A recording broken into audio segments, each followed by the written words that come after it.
We're almost close to the end. And so I know our listeners and our viewers always appreciate knowing practical advice, what they can do in their workdays and their personal lives to either be more responsible players or as business leaders, make more responsible decisions around AI governance and usage. So help us leave our guests with tips, tricks, or specific things that you find most useful or have found useful sharing with others to be more responsible players. Thank you for this question. So many things I want to say. I will start by saying, as Kathy O'Neill has taught us, if you remember nothing else, remember to ask if you're the user, developer, designer, wherever you are in the AI ecosystem, for whom could this fail? That will help you understand different implications and uses that are really important to take into account so that you can use it safely.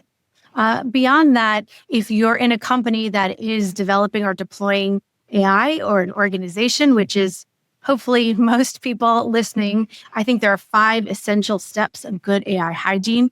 First of all, you need to survey your AI use and decide what framework you're going to be using to govern it. That is step 1. The survey is the obvious, and too many companies, organizations, governments are not doing that. This really interesting study out there where they asked companies who is using AI in their HR systems.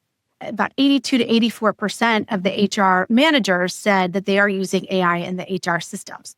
Only 48% of the general counsels and lawyers thought that they were using AI in their HR systems, and it was only a little bit more of the chief executive officers who knew that they were using it. So survey your landscape. This is not someone else's problem. This is your problem and your opportunity to manage. Which framework do you want to use? You know, I'm a huge fan of the NIST AI risk management framework.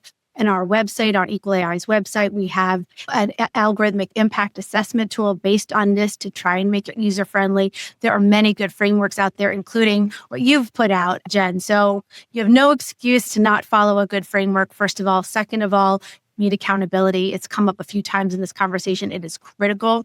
You really, as you know, Jen, cannot do this work if you don't have the C-suite bought in.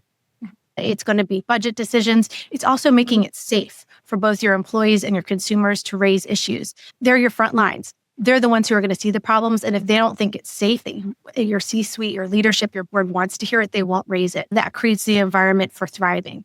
Third, you need to create a process. I tell anyone to look at what you've created and several others where there's different models that can work for different enterprises, but you have to have a significant process in place that is close to your products, your services. It's where the heart of your organization is, so you can make sure that your AI is serving and not impeding your values.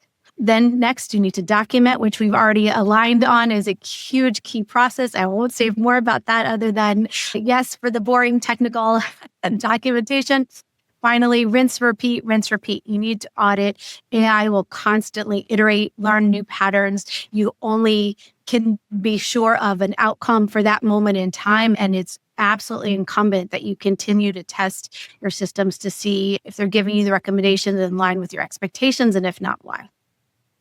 No, I love that. And I feel it's brought your conversation full circle to say this iteration, because it goes back to you can iterate when you're more comfortable with the technology, more comfortable with understanding governance. And that's part of AI literacy and building that competence to build from competence to confidence on being able to do that. And that leads to your ability to iterate without feeling your systems, your processes are too brittle and will break if something changes, instead of they are flexible and adaptable to the changing technology needs there. So what a fantastic way to end. Thank you so much again, Miriam, for joining us today. So many things to take away. We'll put it into the show notes, the tips and tricks that Miriam has shared. And we'll look out for your book as it comes later in the fall. Thanks so much, Miriam. And thank you all for listening to AI with GenAI. Thank you so much for having me, Jen. It's great to be with you.